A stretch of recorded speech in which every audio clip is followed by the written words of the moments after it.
Good morning, everybody. Hope this finds you well.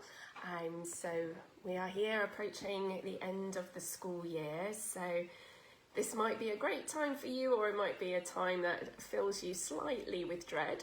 But today we are talking about how to deal with those times that we make mistakes, because we're all human. It's going to happen at times, and I'm sure we've all been there at one point or another where you make some kind of cringeworthy mistake, and then you replay it for ages afterwards, or you're analysing it or agonising over it for days. And yeah, it's not a pleasant experience, but what we're discussing today is ways of dealing with these situations where we get something really good and useful out of it. So I'm sure you've probably all heard about or familiar with the term a growth mindset. And the principle behind this is basically that we learn from our mistakes, that it's not a fixed thing. We're either good at something or bad at it, that we can practice and learn and develop over time.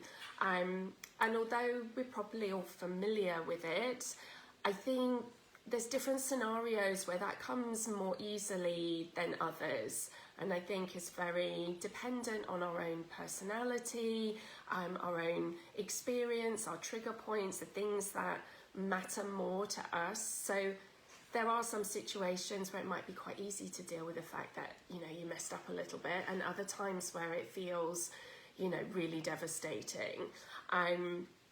So I'm going to go through a few different scenarios that we might come across in terms of our work as yoga teachers, and just give you some ideas of ways that we can take a breath and take some learning from it, and actually improve our lives, our teaching, our business altogether.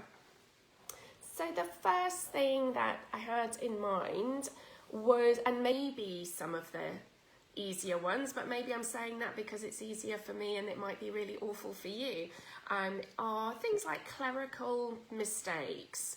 So this actually was something that came up for me just recently. I was finalising my account, so getting all my bookkeeping done to send to my accountant, and I was double checking payments into my business account against my invoices, and realised there was a discrepancy.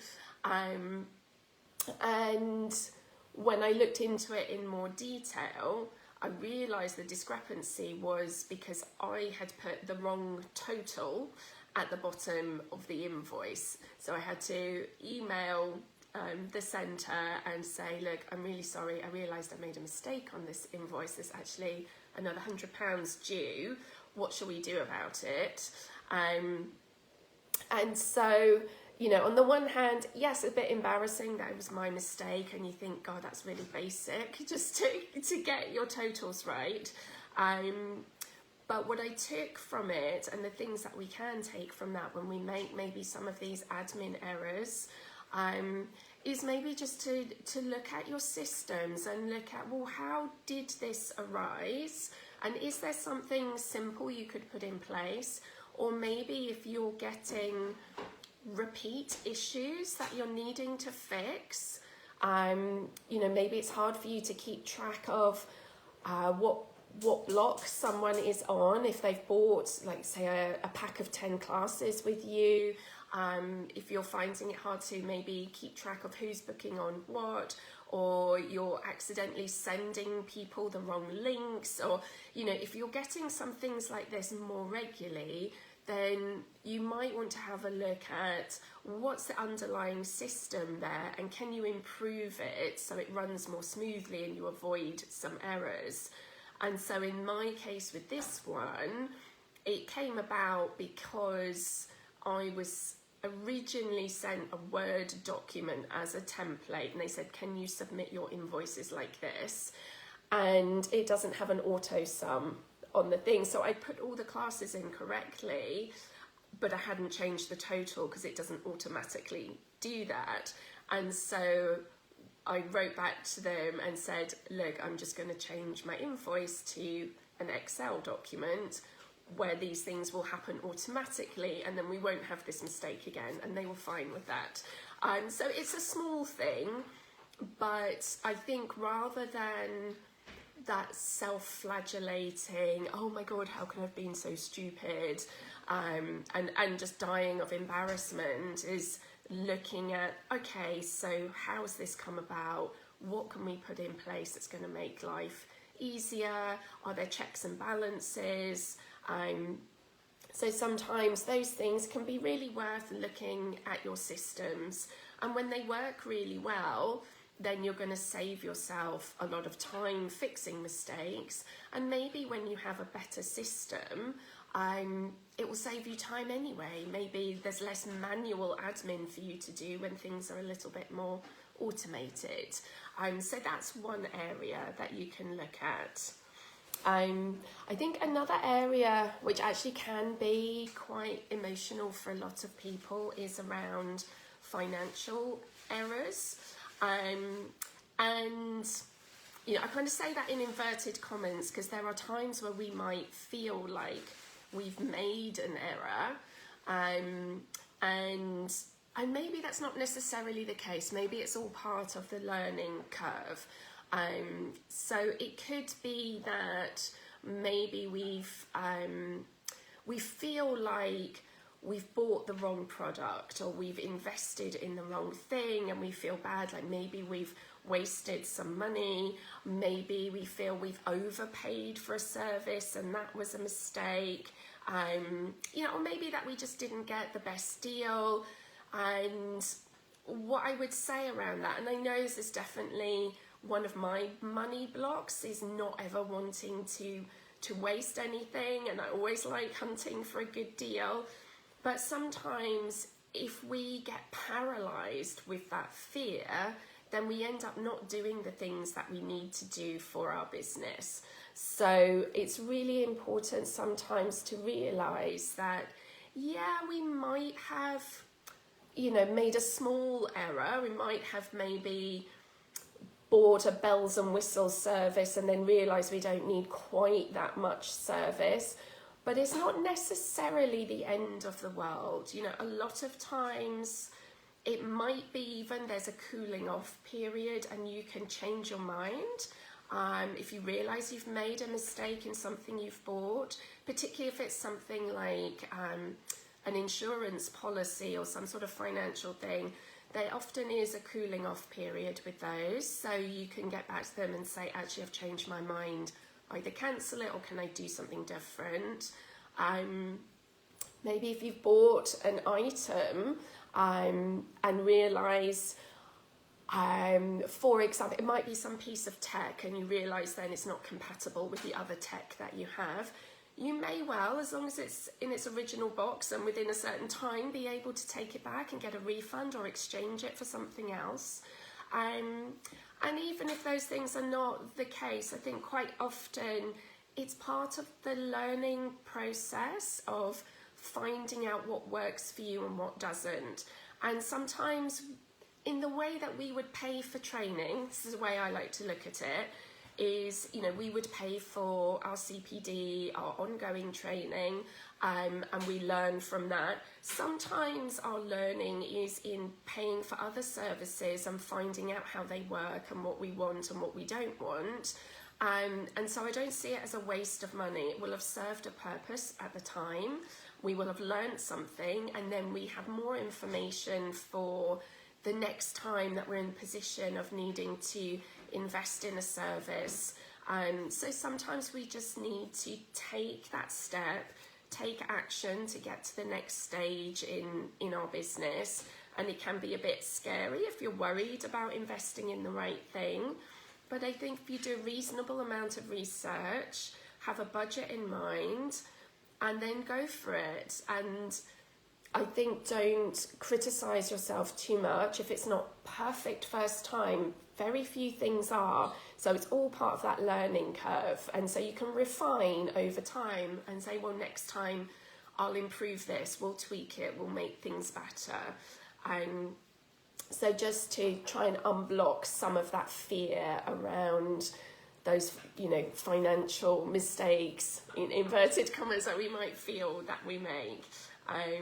So it's not to be, obviously, profligate with our spending necessarily, but sometimes we just have to make a choice to move forward. Like, if you need new tech for your business, at some point you just have to make a choice and do it.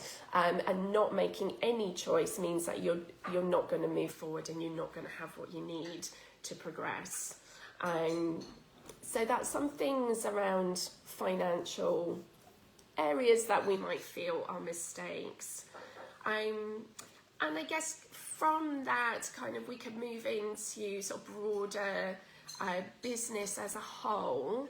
And I think sometimes when we try something new and it doesn't necessarily go well, we can feel like either we messed up, like we didn't do it properly, or it was a mistake to do it in the first place.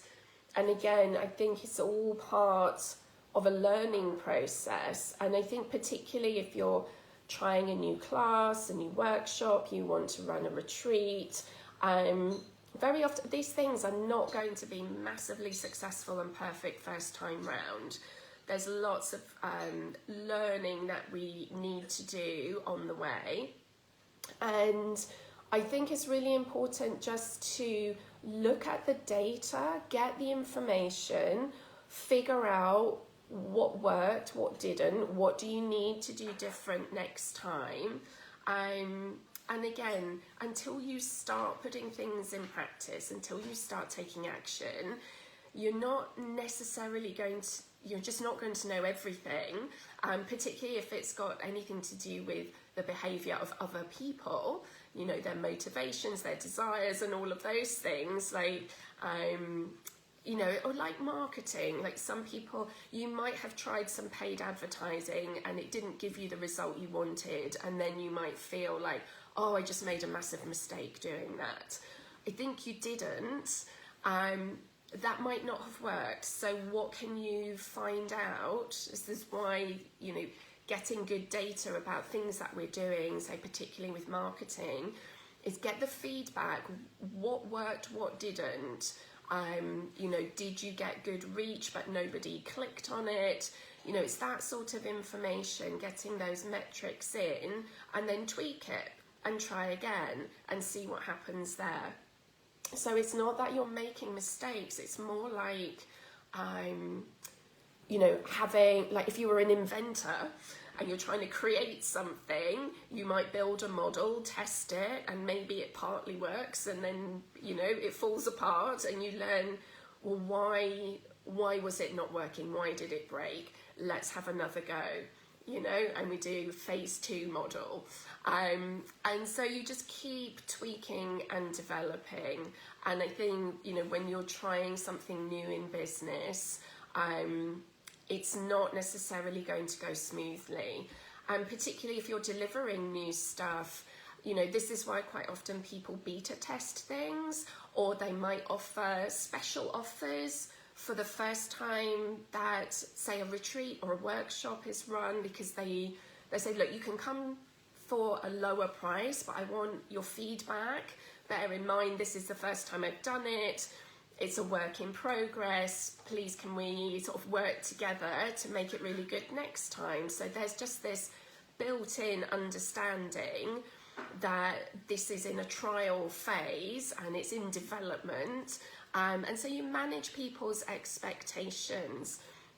I think just be really mindful of your thinking. Like, if you try something and it's not working the way that you want to, that you don't fall into the idea that, you've just made a huge mistake and you've done a really bad job, or it was a bad idea to even try this in the first place. And certainly I know people who've, tried running retreats, maybe initially, or running events of any kind. They can be quite pricey to put on. And the first couple of times people do it, you might be lucky to break even. You might even run at a bit of a loss. These things are not unusual, and it doesn't mean that you made a huge mistake. and there might be factors in there that were small mistakes within the whole process, and you think, oh yeah, next time we need to do it like this because an issue came up, but we can put in place a different policy for next time, and when problems or issues arise, it's all part of a learning process, and then you just get that feedback, and then you put things in place for next time. So, maybe people were confused about the instructions or the travel or the directions, and then if that was a fairly consistent feedback, then okay, next time we need to do it a bit differently. Maybe we need to make it clearer, maybe we need to give more notice, whatever it is. So it's in the way that I imagine in your teacher training, that when you talk about class, you do your lesson plan, you deliver it, and then you do a bit of reflection afterwards about what went well, what didn't, what might I need to tweak next time.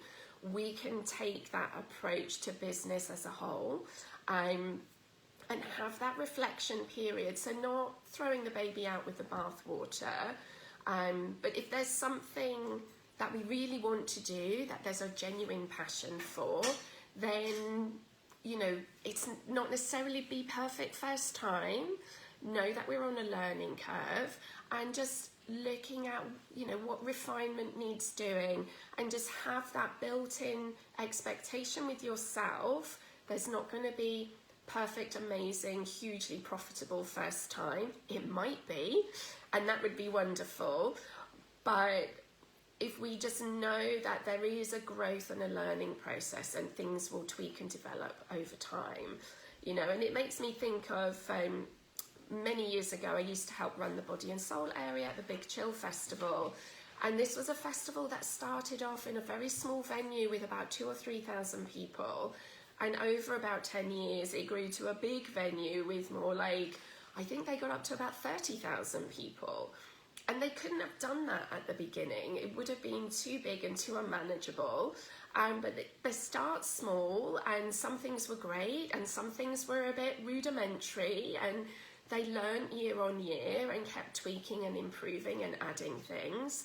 And so this is something that we can do in our business as well, that we just learn through our experiences and just keep tweaking and keep improving. And try not to see things as a catastrophic mistake if it's not perfect.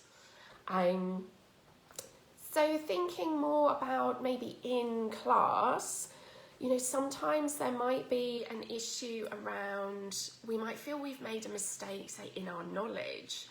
And this sometimes can be a bit triggering for people because it might really touch on our imposter syndrome, and we talked last week about embracing the idea that sometimes we can just say we don't know. And this is a variation on that. So we might think we know something and then realise actually we're wrong about it. Or there might be... So that could be like on a very simple factual thing, which is quite clear about maybe what a correct answer is.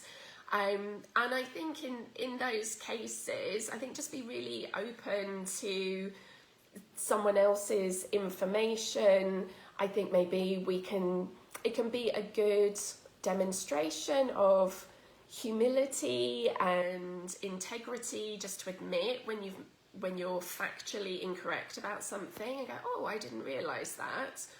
Okay, well, now I know. Or at least to be really open around, like, this is really super interesting. I hadn't heard that before. I always thought it was this.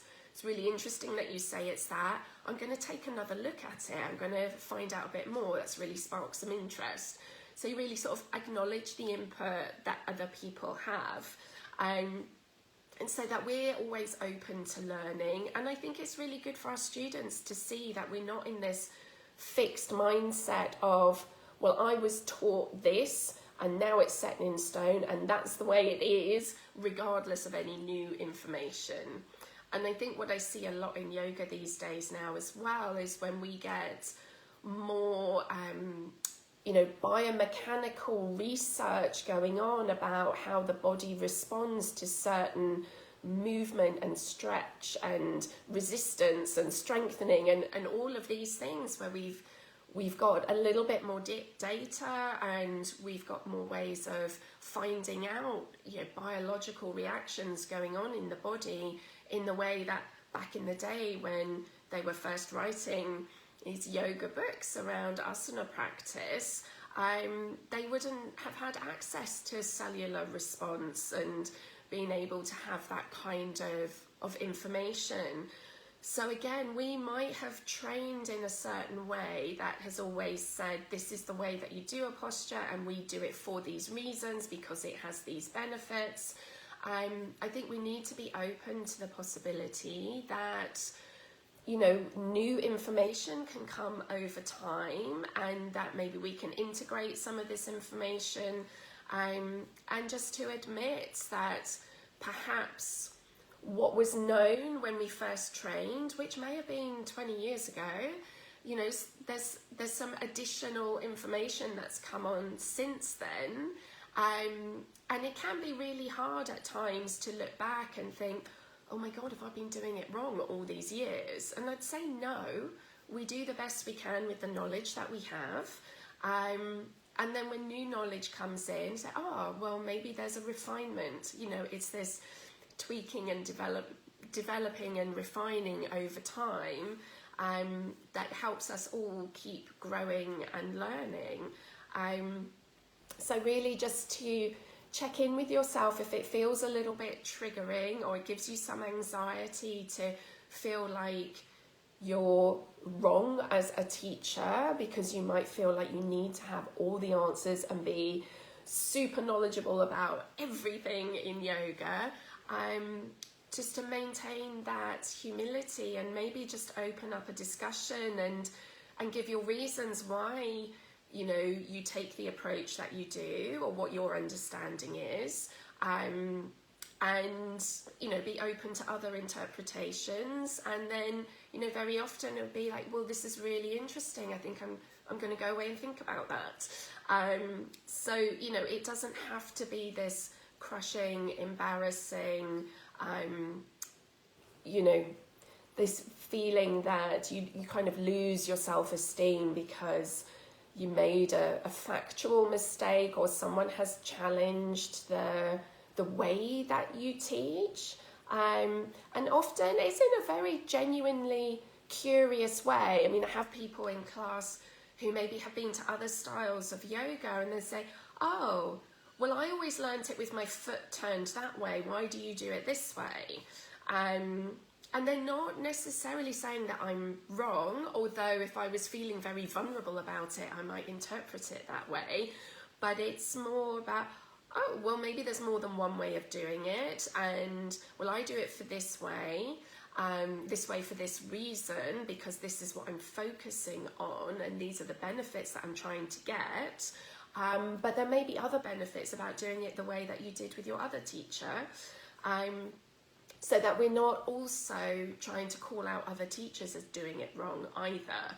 I think there are many variations of doing all the postures, and there's probably different benefits from the different styles. So it depends what your overall intention is. But as long as we're clear on our reasons why, and even if we're not, it might be that moment where you go, do you know what? I do it this way because that's how I was trained, and I don't really know the reason other than I was told it was this way. And again, I think that's fine to say, go, do you know what? I've never questioned that before. I don't have a clear answer. This is the way I've always done it. This is the way I was trained. But now that you ask, I'm going to go and look into that. And so we don't have to make it a shameful thing that we don't always have the answer, or that we might have made a mistake, and that we could come back the next week and say, following the question last week, I realised actually it might be better if we do it a different way, and I've learned something, so let's all progress together. And so that you are a model in how to kind of grow and learn through admitting that you might not be right about everything all the time, that, you know, it's a very human thing to make mistakes sometimes. And then from that leading into what might be a more challenging area, which is around those kind of personal mistakes where it's about how you're interacting with somebody, and you know, you might get the feedback that you've really upset someone, you've offended them, you've said the wrong thing. You know, you might have inadvertently shared some information that you weren't supposed to share. Like, we're all, you know, at some point in our lives, we will have done those things, you know, with the best of intention to always try and be, you know, the best person you can. We make mistakes sometimes. Sometimes we overreact to things. You know, we might be under a lot of pressure, and, you know, we're not our best selves every day. So again, I think the first thing in terms of a reflection around that is, if you know, when you think about it, or even in the moment, that you have done or said something a bit inappropriate, to first of all, obviously, admit it and apologise. And then in a bigger context, think about, again, how did this arise? And this is always, you know, a big part of my training with people, is to say that our own self-care as a teacher is super important. Like, we really need to look after ourselves, put in all the factors that, you know, meet our needs and have our own self-care, that we have enough rest, that we have enough space, that we have the things in our lives that support us, so that when we're teaching, and particularly if we're working with cancer and these are, you know, extra vulnerable people, that we're not right on the edge of what we can cope with. We need to go into those classes with a lot of capacity, because these people are super stressed and emotional, and sometimes they're unreasonable for very reasonable, you know, you can understand with everything that they're going through. They might be a bit moody and snappy, they might make a snarky comment, they might just be a bit fed up and sighing, and we need to not be triggered by that. And so this is a big part of looking after ourselves, and making sure that, so it's not a selfish thing, putting in our self-care and making sure we have enough rest and nice country walks, or, you know, whatever the things are that we need to really fill our pot. These are super important things, so that we have much more capacity to absorb things that are going on in class when we're holding space for people. Sometimes, however, it may be that you haven't really done anything, but it's stuff that's going on for somebody else, and they've taken offence where none was meant, or something has triggered them. And so again, if it's one of our students or somebody that we work with, I think it's really important to acknowledge their feelings, and we can apologise to the extent of, I'm really sorry it made you feel that way, I'm really sorry that you're upset, it wasn't my intention. And I guess just to try and stay really calm and be compassionate, but we don't necessarily need to change, you know, our speech, our behaviour in general. It may be that someone is being super sensitive in the moment, and so we need to be kind around that, but we don't necessarily need to change our entire approach because one student is struggling with things. But we could ask them, you know, is there something that would make you feel more comfortable, or, you know, what would you like in the future? So it might be just a small thing around the language they would like used with them directly, or, you know, certain provisions that they might need in class to feel more comfortable. And as long as that's a reasonable request and it's not negatively impacting on the class as a whole or other students, then opening that dialogue to, you know, accommodate people and try and be as supportive to everyone individually as possible. But obviously if you're in a group class, we need to manage the dynamics of that and not necessarily have one person completely dominate how the class is run. But equally, we don't want somebody to feel completely excluded. So it's getting that little bit of balance. So I think just keeping calm and having those conversations and just asking, okay, well, what would you need next time for this not to come up again? And sometimes it might be that they need to do a little bit of their own, you know, breathing pranayama practice at home to help deal with their emotional turmoil as well. So, you know, these personal things can be very tricky. I think it's also why, you know, particularly for me working in a cancer centre, I love the fact there are the other staff there. So if there are issues, you can get that little reality check with someone where you can say, look, this just happened. I don't think I did any wrong. Can I just check in with you? Does that sound reasonable, what happened? So sometimes just getting that little bit of a second opinion can be really useful as well. So hopefully it's given you some ideas and approaches for dealing with lots of different areas in our work and life that we might feel like we've messed up. And just remembering at the heart of it all, you know, mistakes are how we learn. You know, we learn to walk by falling over 1,000,000 times. And, you know, whatever it is we do in life, we are going to make mistakes along the way. That's just part of the process. So you're not failing or doing something wrong because any mistakes occurred, you know, and there is that famous saying, variations of which are, you know, if you never make a mistake, you never make anything.